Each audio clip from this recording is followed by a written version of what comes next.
காலையில் எந்திரிச்சு குறைஞ்சது 2 மணி நேரமோ 3 மணி நேரமோ மனசு எப்போதுமே பதட்டமாகவும் படபடப்பாகவும் இருக்கா? அது ஸ்ட்ரெஸ்ஸோட அறிகுறியாக இருக்கலாம். அந்த ஸ்ட்ரெஸ் அப்படிங்கிறது நாள்பட நாள்பட உங்கள் உடலில் பல உடல் ரீதியான மன ரீதியான பாதிப்புகளை உண்டாக்கலாம். இந்த ஸ்ட்ரெஸ்லேருந்து எப்படி ஓவர் கம் பண்ணுறது, அதுக்கு என்ன மெத்தட்ஸ் எல்லாம் ஃபாலோ பண்ணலாம் அப்படிங்கிறத இந்த வீடியோவில் பார்க்கலாம். நான் ஜெயஸ்ரீ, ஐம் மைண்ட் கோச் மற்றும் hypno healer and welcome to my channel mind miracle. இந்த சேனலுக்கு இது வரைக்கும் சப்ஸ்கிரைப் பண்ணாதவங்க சப்ஸ்கிரைப் பண்ணிக்கோங்க. அப்போ தான் என்னோடய வீடியோஸை தொடர்ச்சியாக உங்களால் பார்க்க முடியும். சரி, ஸ்ட்ரெஸ்னால் என்ன அப்படின்னா மன அழுத்தம். அதாவது நீங்கள் நிறைய வேலைகள் நீங்கள் செய்யணும், ஆனால் குறைஞ்ச நேரம் தான் இருக்குது, இல்லை குறைஞ்ச பணம் தான் இருக்குது, ஏதோ ஒன்று மிஸ் மேட்ச் ஆகுது அப்படின்னா மனசில் ஒரு பதட்டம் வருது இல்லையா?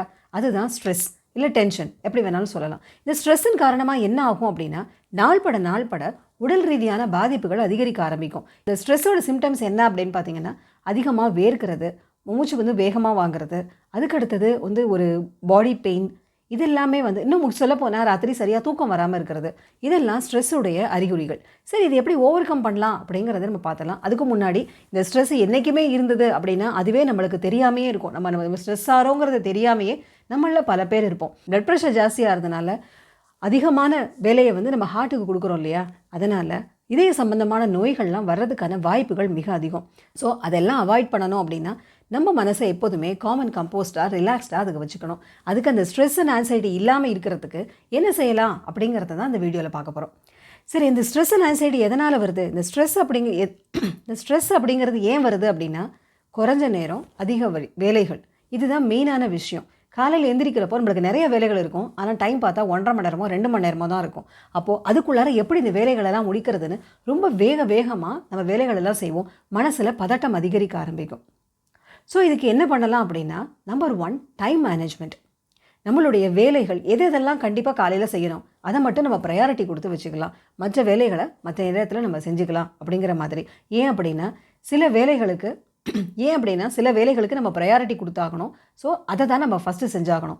அப்படி நம்ம செய்கிறப்போ அந்த டைம் மேனேஜ்மெண்ட்டுங்கிறத நம்ம எஃபிஷியண்ட்டாக ஃபாலோ பண்ணுறப்போ நம்மளுக்கு ஸ்ட்ரெஸ் ஏற்படுறதுக்கான பாதிப்புகள் கம்மி. ஸோ இது ஒன்று செய்யலாம். ரெண்டாவது என்ன அப்படின்னா, முதல்ல அத்தனை வேலை செய்கிறதுக்கு நம்மளுக்கு எனர்ஜி தேவை இல்லையா?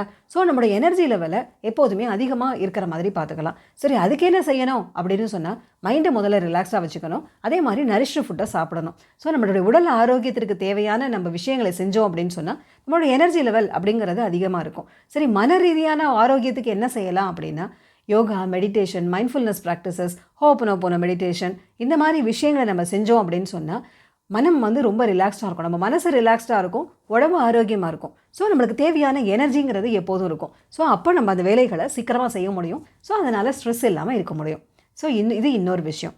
இன்னும் என்ன செய்யலாம் அப்படின்னு சொன்னால், அந்த ஸ்ட்ரெஸ்ஸுக்கான காரணங்கள் ஏதாவது நம்மளுக்கு தெரியல அப்படின்னு சொன்னால் உங்கள் ஃபேமிலி அண்ட் ஃப்ரெண்ட்ஸ் அவங்கக்கிட்ட நீங்கள் பேசி பாருங்கள். அப்போது உங்களுக்கு சொல்யூஷன் கிடைக்கும். நீங்கள் நல்லா நரிஷ்டாக சாப்பிட்றீங்க, நீங்கள் ரிலாக்ஸ்டாக இருக்கிறீங்க, ஆனாலும் உங்களை அறியாமல் காரணம் இல்லாமல் ஒரு படபடப்பு இருக்குது அப்படின்னு சொன்னால் உங்கள் ஃபேமிலி அண்ட் ஃப்ரெண்ட்ஸ் கிட்ட அதை ஷேர் பண்ணுங்கள். அவங்களால உங்களுக்கான ஒரு சொல்யூஷனை கொடுக்க முடியும். இல்லை விஷயம் தெரிஞ்சவங்ககிட்ட அது பிரச்சனைகளை பற்றி பேசி பாருங்கள். They will give a solution. So இதை ஃபாலோ பண்ணுறது மூலமாக உங்கள் மனசை ஸ்ட்ரெஸ் அண்ட் ஆன்சைட்டி இல்லாமல் பார்த்துக்க முடியும். உங்களுடைய உடல் ஆரோக்கியத்தை உங்களால் பார்த்துக்க முடியும். இந்த வீடியோ உங்களுக்கு பிடிச்சிருந்ததுன்னா லைக் பண்ணுங்கள். யாருக்காவது உபயோகமாக இருக்கும் அப்படின்னு நினச்சிங்கன்னா ஷேர் பண்ணுங்கள். இந்த வீடியோவை பார்த்த அனைவருக்கும் என்னுடைய நன்றி.